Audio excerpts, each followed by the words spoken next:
For most of us, boiling water means a fire, a stove, or maybe an electric kettle. But, during World War II, soldiers and resistance fighters often faced the impossible, needing hot water without a visible flame that could give away their position. What they discovered was a method so clever it feels almost magical today: boiling water with no fire at all. I tried it myself, and honestly, the results are as practical as they are historically fascinating. This isn't just a historical anecdote. It's a survival skill that works in the backyard, on camping trips, or in emergency situations. Why boiling water without a flame was critical in World War II. In covert operations, light and smoke were dangerous. Lighting a fire could reveal troop positions, while carrying hot water from a distant source risked interception or spoilage. Soldiers and guerrilla fighters needed a method to heat water safely, discreetly, and efficiently. The solution relied not on secret chemicals or modern gadgets, but on clever physics combined with materials readily available in the field. How World War II soldiers achieved boiling water without a flame.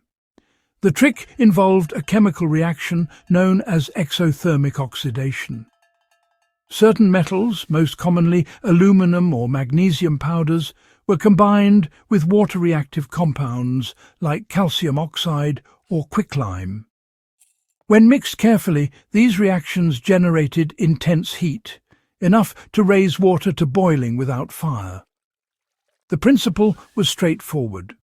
The energy released by the chemical reaction transfers directly into the water, creating a rapid, contained boil. Why this method was safer than it sounds when executed correctly. While chemical reactions can be volatile, World War II soldiers were trained to contain the reaction in durable metal containers. The chemicals were measured and layered in a way that minimized splashing or uncontrolled heat release. Unlike open fires, there was no smoke, no flame, and no sparks to attract attention. The system also worked quickly, allowing water to boil in minutes rather than hours. So, let me explain how I replicated the method safely for backyard experimentation. I started small, using only minor amounts of reactive compounds to understand the heat transfer. By layering water in a thick metal container and adding small quantities incrementally, I could observe the reaction safely. The water reached rolling boil temperatures without a flame, exactly as historical accounts described. Careful handling, protective gloves, and controlled portions made the experiment safe while demonstrating the efficiency of the technique. Now, why does this method work better than open fire in some conditions? Well, open flames lose energy to the surrounding air and surfaces, and wind can reduce heat efficiency dramatically. Chemical reactions, by contrast, release energy directly into the container and water. This makes them ideal for cold, wet or windy conditions, where fires are difficult to maintain. In survival or guerrilla contexts, it's a reliable alternative when fuel is scarce or conditions are hostile. So, how can you apply this knowledge in modern survival and backyard scenarios? While I don't recommend replicating the exact World War II chemicals at home due to safety concerns, the principle has safe analogues.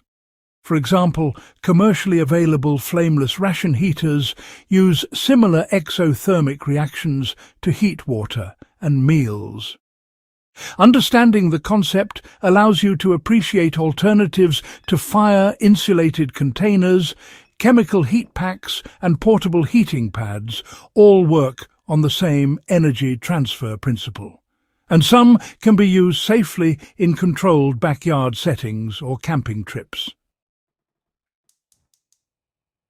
Why, the technique really illustrates the intersection of chemistry and practical survival. It's fascinating that something so simple, water, metal and a reactive compound, can actually replace an entire stove. This teaches an important lesson. Survival and field ingenuity often come from understanding basic scientific principles and, well, applying them creatively. World War II soldiers didn't have modern camping gear. They had knowledge and resourcefulness which allowed them to solve complex problems under extreme conditions.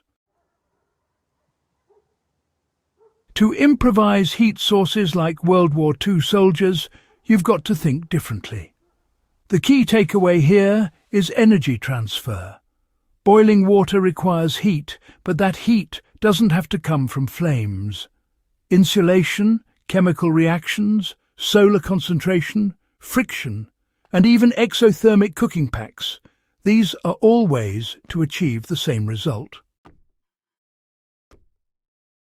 By observing historical methods, you can, adapt these principles to modern survival, gardening, or emergency preparedness scenarios. The lessons this method offers to modern backyard enthusiasts are, honestly, quite practical. Even in the backyard, understanding how to generate heat safely and efficiently has, well, some real benefits. Flameless cooking, emergency water heating, and controlled exothermic reactions can reduce reliance on fuel, save time, and improve safety. Historical examples like this show that ingenuity often trumps expensive technology and, knowledge of basic chemistry and physics can create solutions that work reliably in real-world conditions. Why studying these historical survival tricks matters today. World War II heating methods are more than curiosity. They are demonstrations of problem-solving under constraint. They remind us that necessity drives innovation and that overlooked techniques can be repurposed for modern use.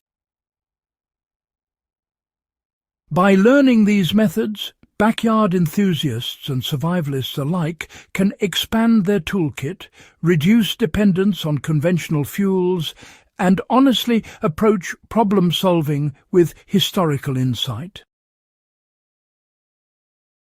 If this guide inspired you to think differently about heating water and survival techniques, make sure to subscribe to the Backyard Wisdom channel. Share this with fellow history enthusiasts, campers and gardeners who value practical knowledge passed down through real-world challenges. Sometimes the best solutions aren't in stores. They're buried in history, just waiting to be rediscovered.